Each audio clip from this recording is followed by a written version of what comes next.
Kananda, hari ini tadi Ruben Onsu maupun Sarwenda datang ke pengadilan untuk menjalani sidang mediasi, namun tertunda ya.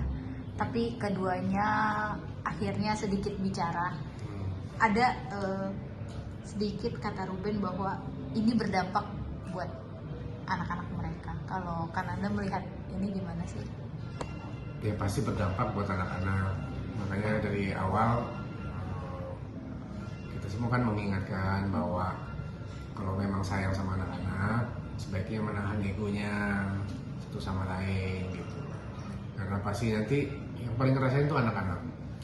Ya orang tua mungkin suatu saat bisa berdamai, suatu saat bisa menyelesaikan masalahnya dengan baik. Tapi kan lukanya tetap masih akan terasa buat anak-anak, akan panjang sampai kapanpun, karena jejak digital itu kan sulit hilang ya gitu. Apalagi ada salah satu yang menceritakan sebab-sebab dari perceraian itu kan diposting di sosmed, itu kan sedih ya ngeliatnya gitu, kaget gitu ngeliatnya bahwa pernah ada tahun sekian ada selingkuhan, dan itu lu nggak perlu sebenarnya kayak gitu, karena apa yang mau dituju apa sih gitu loh.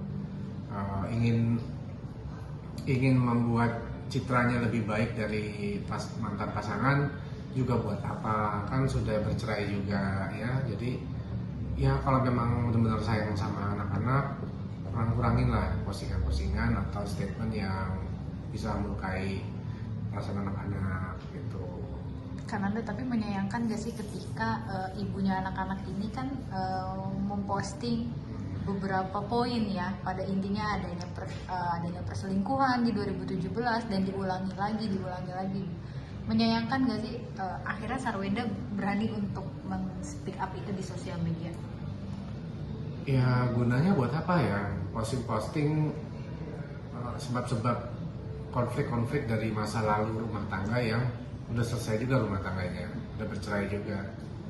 Nah itu anak-anak kan lihat pasti, teman-temannya anak-anak, orang tua dari teman-temannya anak-anak, dan masyarakat luas kan baca itu semua. Dan aku nggak ngerti tujuannya buat apa. Kalau untuk membuat citra yang saya lebih baik daripada mantan pasangan saya itu buat apa juga? Karena kan ini kan intinya sebenarnya soal hak asuh anak. Konsentrasi disitulah untuk misalnya kalau memang ingin mempertahankan hak asuh anak atau memperebutkan itu, ya concernnya adalah pembuktian sikap yang baik buat anak-anaknya, bukan sebaliknya.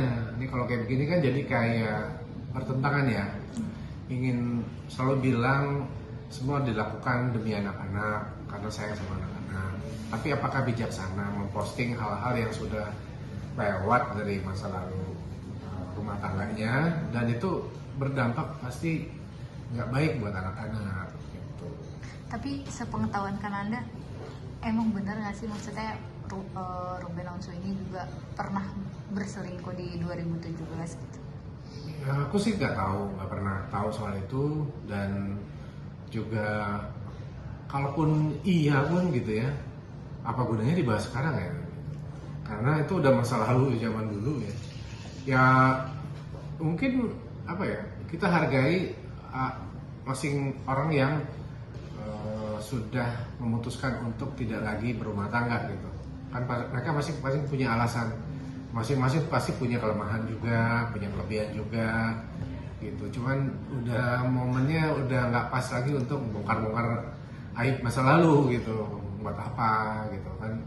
Ruben juga udah bilang kan di podcast aku bahwa kalau kayak begitu dia juga punya banyak hal yang bisa diceritakan, malah dia bilang kalau itu diceritakan, dibongkar, itu bisa satu Indonesia bisa heboh kan gitu, bisa rame. Nah itu apakah kita pengen semuanya ini makin memanas dan berdampak buruk buat anak-anak? Ya tentu enggak gitu. Buat apa juga kayak gitu. Nah semoga aku juga mengharapkan dari Ruben juga bisa menahan diri untuk membalas gitu ya. Ini kan sebenarnya perselingkuhan ini dibahas karena masalah kasur awalnya ya Kak. Bahwa itu sebenarnya endorse yang jadinya melebar lah kemana-mana gitu. Jadinya melihat ini tuh udah bukan polemik hak asuh anak lagi ya Kak? Ya, ya. Ini seperti yang dikhawatirkan dari awal bahwa yang tadi konsentrasi tentang hak asuh anak, kan Ruben awalnya membuat satu konten yang berkaitan dengan anak-anak gitu.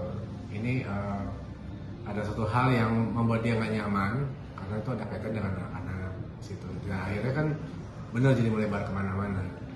Nah kalau yang ikuti adalah ego ya, saya lebih baik daripada orang lain, itu pasti nggak ada titik temunya gitu. Makanya aku bilang dari awal yang harus dimenangkan itu adalah kepentingan anak-anak.